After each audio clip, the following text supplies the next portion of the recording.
Christmas sa ating lahat, Team Etsy at sa buong nanonood. Naway nasa mabuti po kayong kalagayan. Pasensya na po, medyo maingay. Alam nyo naman po, Pasko may nagve-video, okay?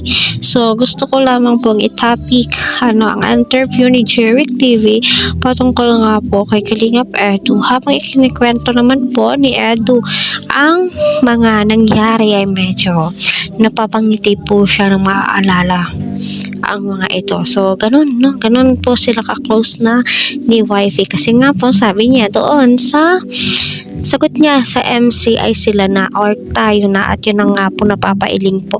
Ito ang si Viancy. Ayan, hello po sa ating lahat, Team Etsy. Naway nasa mabuti po kayong kalagayan. Patuloy po nating suportahan si Kalingap Rob Cuval at ang buong team.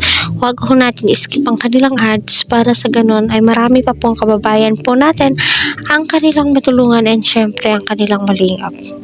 Ay nako. Sinabi na nga po ni Eds, ito yung totoong bulong.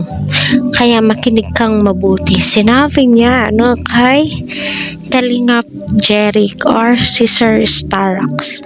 Ito nga po daw ay pagpunta po nila nag-scout at kinikilig nga po itong si Eds habang ikinikwento po niyang magkasama sila ni Viancy.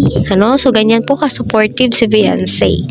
Kayang samahan niya, kayang tumulong kay Kalingap Edu, kayang-kayang po niyang mag-cameraman para sa kanyang hobby. It means gagawin din po niya lahat para matulungan itong si Edu. So, give and take lang naman para sa kanilang dalawa. So, syempre, kailangan mong suportahan yung partner mo sa mga goals po nila, pangarap nila.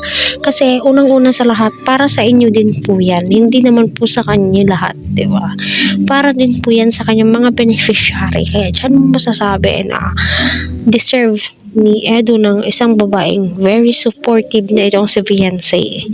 And ganun din po si Viancy, deserve niya ng isang lalaki na mamahalin siya at hindi siya lulukohin, di ba?